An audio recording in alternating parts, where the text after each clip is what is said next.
गहन रात्रि थी, अमावस्या का दिन। चारों ओर सन्नाटा पसरा था। राजा विक्रमादित्य फिर श्मशान पहुंचे थे। जैसे ही राजा विक्रमादित्य ने बेताल को पीपल के पेड़ से उतारा, बेताल ने अपनी भयावह हंसी के साथ कहा,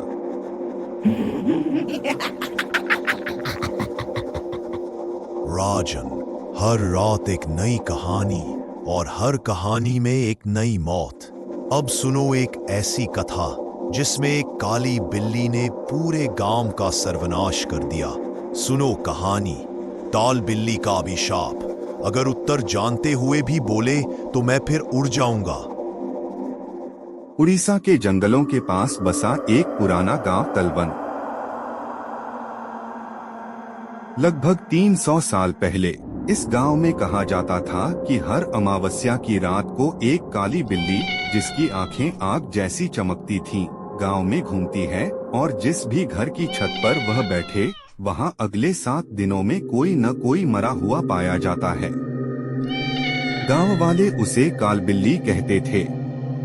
सबसे डरावनी बात यह थी कि मरने वालों की आंखें निकाल ली जाती थीं और उनके मुंह में बालों का गुच्छा ठूंसा होता था, जैसे कोई बिल्ली उसे चबा गई हो। गांव में एक साहसी युवक था, कुंतल। वह इन बातों पर विश्वास नहीं करता था। उसने तय किया कि इस रहस्य का पीछा करेगा। अगली अमावस्या की रात वह सबसे ऊंचे पीपल के पेड़ पर चढ़कर बैठा और गांव की ओर देखने लगा।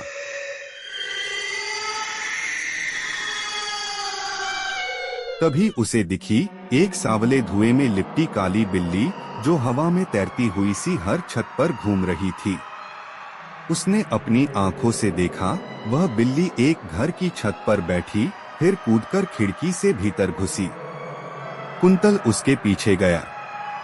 जब वह कमरे में पहुंचा, तो उसकी छाती से डर की चीख निकल पड़ी। उस बिल्ली ने एक बच्चे को घायल कर दिया था और उसकी आंखें बस छूने ही वाली थीं।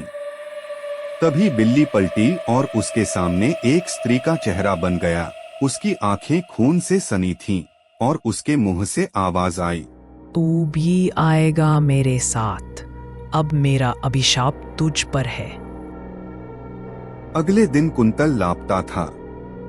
गांव के बुजुर्ग पंडित ने बताया कि 100 साल पहले उसी गांव की एक विधवा स्त्री कालवती को डायन बताकर जिंदा जला दिया गया था। जलती हुई उस स्त्री ने शपथ ली थी, मैं लौटूंगी एक काली बिल्ली बनकर और हर पीढ़ी से एक बच्चा लूंगी, जब तक मेरी आत्मा को न्याय नहीं मिलेगा। उस दिन के बाद हर पीढ़ी में एक बच्चा बिना आंखों के मरा मिलता रहा। गांव वाले भयभीत हो गए।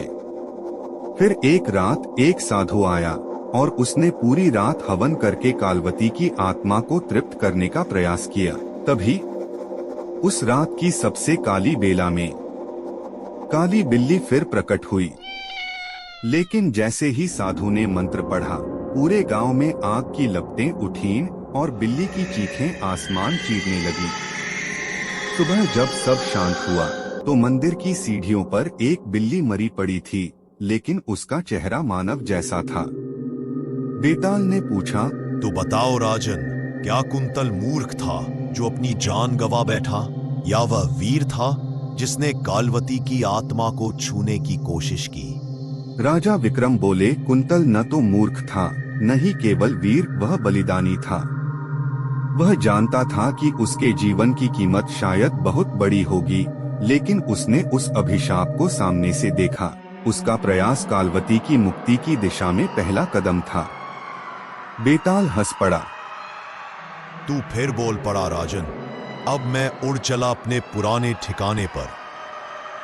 और बेताल फिर हवा में विलीन हो गया।